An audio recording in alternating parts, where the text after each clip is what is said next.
So, you've determined that a one-sample z-test answers the questions that you have, and you know that the data meet the key assumptions necessary in order to perform the test.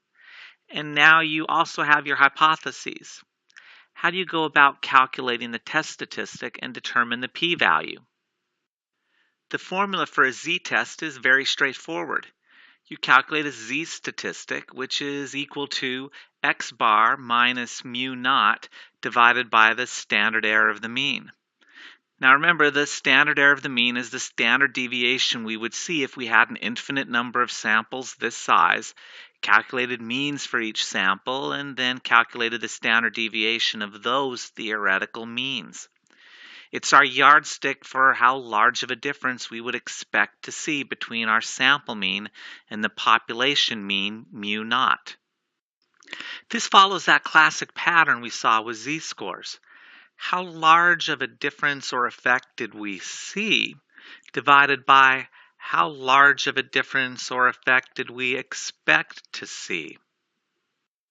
And remember, the formula for the standard error of the mean is equal to sigma, the population standard deviation, divided by the square root of the sample size, n. Now, mu naught is often that population average that we want to compare our group to. It's the national average SAT score if we want to see whether Colorado students score higher than the national average, or if we want to see whether our intervention leads to students scoring higher than the national average. But it may also help to think of mu naught as the average we would expect to see in our population if the null hypothesis is true. For example, if our treatment doesn't work, what would we expect the mean to be? If there's nothing special about Colorado students, what would we expect their mean to be? Let's go through an example. Let's say I'm testing the effect of a math intervention on SAT scores, and I'll use the standard alpha level of 0.05, meaning that I only want to make a type 1 error, rejecting the null when it's true, 5% of the time. I also know that mu naught, the population mean, that value I expect to see on average if my intervention does not work, is equal to 500.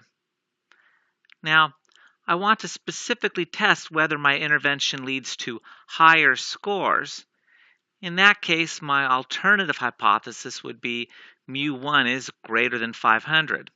Across the population, I think that the mean score for students who receive the intervention is going to be greater than 500. And my null hypothesis would be mu1 is less than or equal to 500. In English, my null hypothesis is that students who receive the intervention will score 500 or less. Now, let's say I happen to know that the population standard deviation is 100. Remember, if I didn't know the population standard deviation, I couldn't do a one-sample z-test. I go out and sample 16 students, and after taking the intervention, their average score is 530 points. Based on this information, our standard error is equal to 100 divided by the square root of 16, or 25.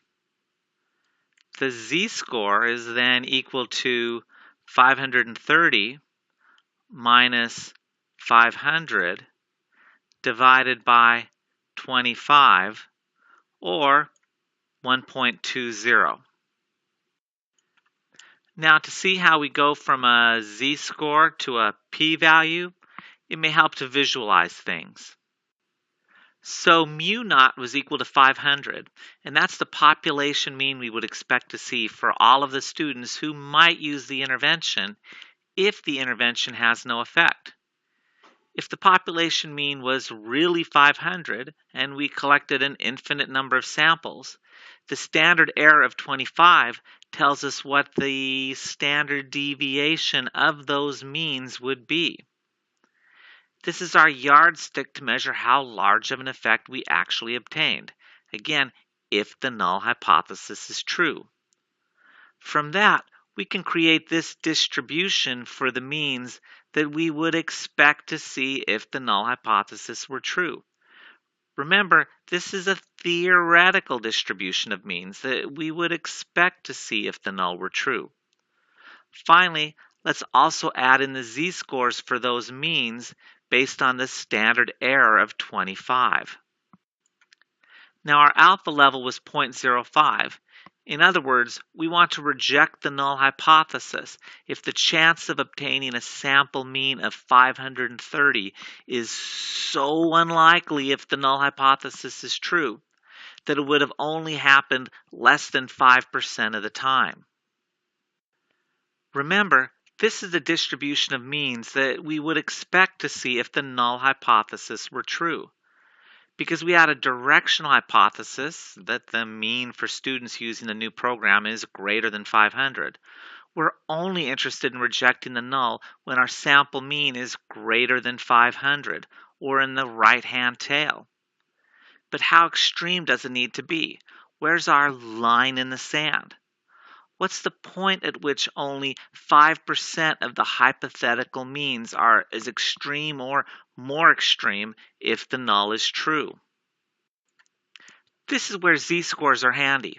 Whatever the standard deviation or mean of the raw scores, we know that 5% of the scores fall above a z-score of 1.64.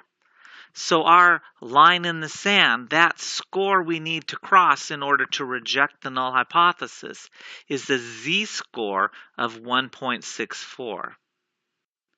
We call this our critical value of z because we need to exceed it in order to reject the null. If the null is true, a sample with a mean greater than a z of 1.64 would happen less than 5% of the time. That's sufficiently unlikely that one would conclude that the actual population average can't, or more accurately, is extremely unlikely to be equal to 500. So we reject the null.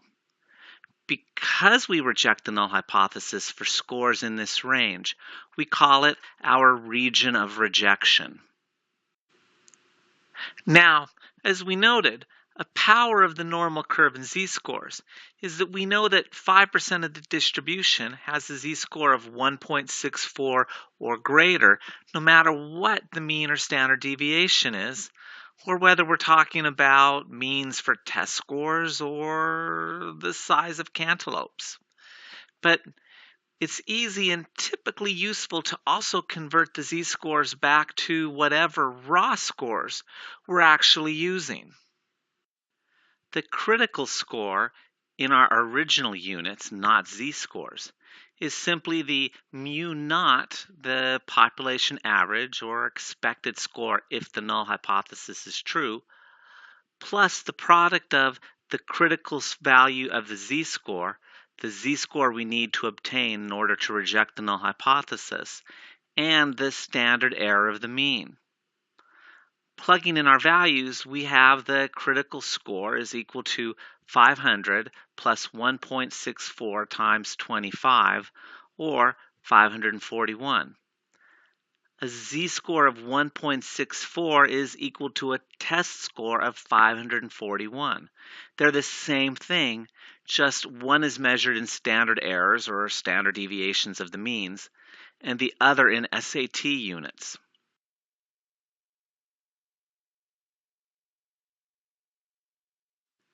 So our critical value, our line in the sand, is an SAT score of 541.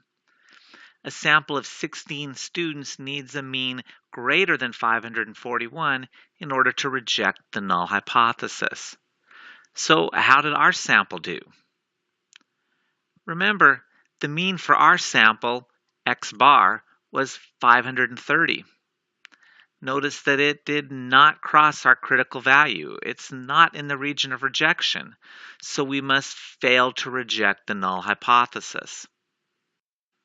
So while a sample mean of 530 may seem pretty large compared to 500, Based on a sample size of only 16, it's not large enough for us to reject the null hypothesis. We would have randomly stumbled upon a sample with a mean of 530 or more than 5% of the time. But how often would we have randomly ended up with a sample whose mean was 530 or greater? That's what the p-value tells us. Remember, the p-value is the probability of obtaining a result as extreme or more extreme than what was observed in the direction of the alternative hypothesis, assuming the null hypothesis is true.